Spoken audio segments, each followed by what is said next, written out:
ఆ జిల్లా రాజకీయాల్లో ఇప్పుడు తెలుగుదేశం పార్టీని ఆధిపత్య పోరు ఉక్కిరిబిక్కిరి చేస్తున్నదట. అధిష్టానం ఒకలా చెప్తే స్థానికంగా ఒక నేత మరోలా చక్రం తిప్పడం టీడీపీలో ఇప్పుడు పెద్ద చర్చకు దారితీస్తోందట. మంత్రి నారా లోకేష్ జిల్లా పర్యటనలో జరిగిన పరిణామాలు, సీనియర్ల పట్ల జరిగిన అవమానాలు ఇప్పుడు కార్యకర్తల్లో ఆవేదనను నింపుతున్నాయట.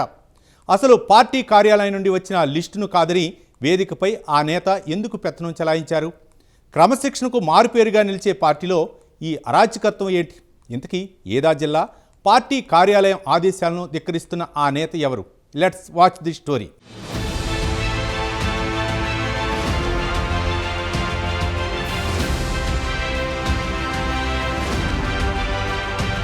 కడప నగరంలోని తెలుగుదేశం పార్టీ కార్యాలయం ఇప్పుడు నిరసనలకు నిలయంగా మారింది.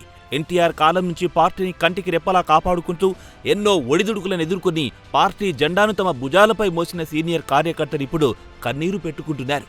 నారా లోకేష్ కడపకొస్తున్నారంటే ఎంతో ఆశతో నాయకుడిని కలుద్దామని వచ్చిన సీనియర్ నాయకులు అమీర్ బాబు, లక్ష్మీరెడ్డి, సుబ్బయ్య వంటి వారికి ఎదురైన అనుభవం ఏ పార్టీలోనూ ఊహించలేం. పార్టీపై ఏమాత్రం అవగాహన లేని, నియోజకవర్గంతో సంబంధం లేని ఒక నేత తన అనుచరులకు మాత్రమే పాసులిచ్చి సీనియర్లను గేటు బయట నిలబెట్టడం దీనికి సంకేతం. ఇది కేవలం అహంకారమా, లేక పార్టీలో కొత్తగా మొదలైన గ్రూప్ రాజకీయాల తాలూకు దుశ్చర్యనా? ఏళ్ల తరబడి కష్టపడిన నాయకులను పక్కన పెట్టి ఎవరో ఒక నేత తన స్వార్థం కోసం ఇలా కార్యకర్తలను, సీనియర్లను అవమానించడం చూస్తుంటే పార్టీ పునాదులు కదులుతున్నాయన్న ఆందోళన ప్రతి ఒక్క తమ్ముడిలోనూ కనిపిస్తోంది. పార్టీని తన సొంత జాగిరుగా భావిస్తున్న ఆ నేత తీరును గమనిస్తున్న అధిష్టానం ఎందుకు మౌనంగా ఉందన్నది ఇప్పుడు $1 మిలియన్ ప్రశ్న.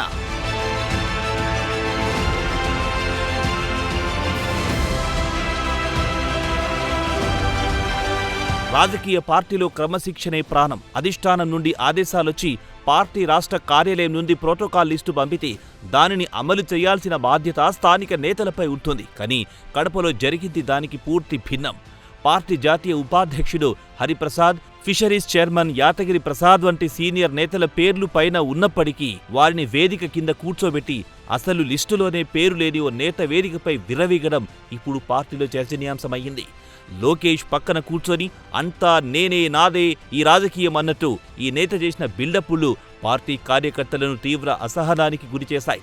పార్టీ కార్యాలయం పంపిన లేఖకు, వేదికపై జరిగిన నాటకానికి ఏమాత్రం పొంతన లేకపోవడమే ఈ వివాదం ఇంత తీవ్రం కావడానికి కారణం. అధిష్టానం పంపిన పేర్లు కాకుండా తన ఇష్టమొచ్చిన వారిని కూర్చోబెట్టి నారా లోకేష్తో సెల్ఫీలు దిగుతూ తానేదో పార్టీని నడిపిస్తున్నట్టు భ్రమంలో ఉన్న ఆ నేతపై తమ్ముళ్లు మండిపడుతున్నారు.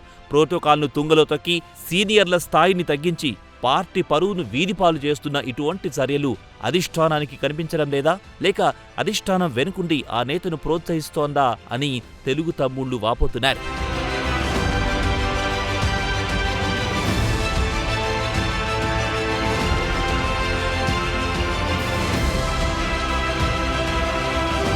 పార్టీ అంటేనే కార్యకర్తల సమాహారం. నెల్లూరు జిల్లాలో కోటంరెడ్డి శ్రీధర్ రెడ్డి వంటి నాయకులు కార్యకర్తల కోసం, వారి కష్టసుఖాల కోసం ఎలా పోరాడుతున్నారో మనం చూస్తున్నాం. కార్యకర్తల బలం లేని నాయకుడు ఎంతటి వారైనా సరే గాలిపటం లాంటివారే. అలాంటిది కడపలో కార్యకర్తలను దూరం చేసుకుంటూ, సీనియర్లను అవమానిస్తూ తన వర్గ పోరాటం కోసం పార్టీని వాడుకుంటున్న ఆ నేత తీరు ఖచ్చితంగా ఆత్మహత్య సదృశ్యమే. కడప నగరంలో ఎందరో సీనియర్ నాయకులుండగా వారిని పట్టించుకోకుండా, ప్రోటోకాల్ పాటించకుండా ఇలాగే వ్యవహరిస్తే రేపటి రోజున పార్టీ క్షేత్రస్థాయిలో కనుమరుగవ్వడం ఖాయం. ముఖ్యమంత్రి చంద్రబాబు నాయుడు, మంత్రి నారా లోకేష్ దీనిపై కఠినమైన నిర్ణయం తీసుకోవాల్సిన సమయం ఆసన్నమయ్యింది. పర్యటనకొస్తే ఫోటోలకు ఫోజులిచ్చే నేతల కంటే పార్టీ కోసం ప్రాణాలిచ్చే సీనియర్ల గొంతును వినడం చాలా అవసరం. పార్టీ కార్యాలయం నుండి పంపే లేఖలకు విలువే లేకపోతే ఇక పార్టీ క్రమశిక్షణ ఎక్కడుంది? ఇప్పటికైనా అధిష్టానం కళ్లు తెరిచి కడపలో జరుగుతున్న ఈ ఆధిపత్య పోరును, సీనియర్లకు జరుగుతున్న అన్యాయాన్ని సరిదిద్దకపోతే భవిష్యత్తులో పార్టీ భారీ మూల్యం చెల్లించుకోవాల్సి వస్తుంది.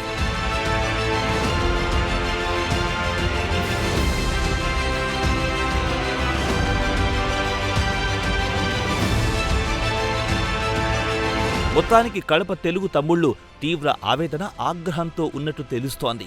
పార్టీ కోసం కష్టపడుతున్న వారికి ఖచ్చితంగా గుర్తింపు ఉండాలని కోరుతున్నారు. అలాగే అధిష్టానం చెప్పిన ప్రకారం ప్రోటోకాల్ పాటించాలని అంటున్నారు. మరి చంద్రబాబు ఇలాంటి వారికి చెక్ పెడతారా? ఈ విషయంలో అధిష్టానం ఎలాంటి నిర్ణయం తీసుకుంటుంది? ఇంతకీ ఆ చక్రం తిప్పే నేతలకు బుద్ధి చెబుతుందా లేదా? వేచి చూడాలి మరి.